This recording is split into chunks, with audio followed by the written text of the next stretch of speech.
Nama saya Dr. Hartoyo. Saya bekerja dulu di Rumah Sakit Jantung Harapan Kita, bagian operasi jantung. Dan sekarang saya bekerja di Rumah Sakit Mitra Keluarga Bekasi sebagai dokter anestesi. ProArgi adalah arginin. Dalam siklusnya arginin kemudian dipecah menjadi citrulline dan di situ memproduksi NO, nitric oxide. Nitric oxide ini sangat populer sekali sekarang di dunia critical care. Ya, sedang banyak dibicarakan dan itu sangat populer. Efeknya banyak sekali. Dulu pertama kali 25 tahun yang lalu saya sudah menggunakan nitric oxide. Tapi nitric oxide-nya itu diberikan dengan alat ventilator atau mesin napas.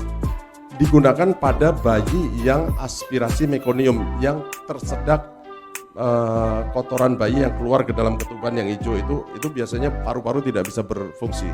Digunakan nitric oxide.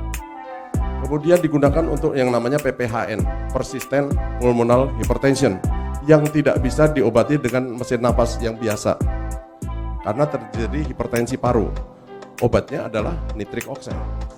Tetapi pengobatan dengan cara ini harus dimonitor dan dipantau kadar nitric oxide di dalam tubuh itu secara ketat. Dan seringkali kalau kelewatan, nitric oxide itu bisa membuat orang jadi yang disebut methemoglobinemia.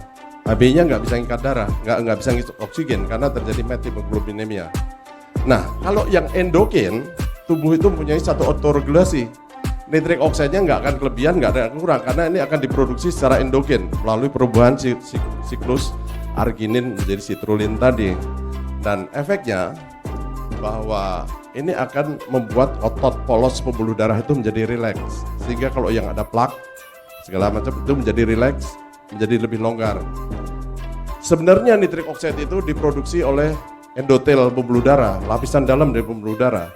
Nah, ketika orang itu mengalami sklerosis, ada plak di dalam pembuluh darah, maka produksi ini sangat terganggu. Jadi orang yang mungkin hipertensi, kolesterolnya tinggi, dengan diberi nitric oxide saya kira banyak sekali gunanya. Selain itu juga banyak sekali, tadi udah dikemukakan oleh Bapak siapa tadi, nitric oxide untuk jantung koroner misalnya. Kalau orang jantung koroner kalau lagi serangan jantung, angina pectoris, itu minum pil yang taruh di bawah lidah, nitrogliserin atau isosorbit dinitrat. Nitrogliserin itu tujuan akhirnya nanti adalah diubah menjadi nitric oxide, menjadi NO juga. Jadi kenapa enggak kita sebelum kena serangan jantung kita perbaiki dulu nitric oxide di dalam darah dulu. Orang yang misalnya gangguan disfungsi ereksi atau orang impoten. Kalau penis itu sebenarnya ada dua macam ya. Kita ngomong penis ada dua macam. Yang pertama adalah tipe muskuler. Yang tipe muskuler itu penis itu besar, tapi kalau dia ereksi bertambah besarnya tidak terlalu banyak. Yang kedua adalah tipe vaskuler. Kalau mati kecil, tapi kalau lagi hidup dia besar. Tegang seperti tomat matang. Nah, yang tipe vaskuler ini, kenapa dia menjadi tegang? Karena corpus cavernosum di dalam pembuluh darah di dalam penis itu terisi. Nah, kalau pembuluh darahnya melebar atau vasodilatasi oleh karena nitric oxide, maka terisinya lebih mudah dan baik. Makanya dia bisa memperbaiki disfungsi ereksi.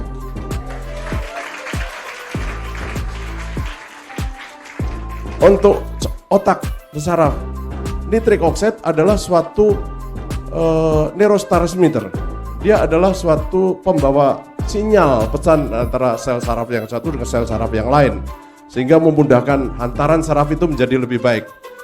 Masih banyak lagi saya kira fungsi-fungsi nitric oxide dalam metabolisme tubuh kita. Yang penting dalam tubuh kita itu ada suatu pengaturan keseimbangan.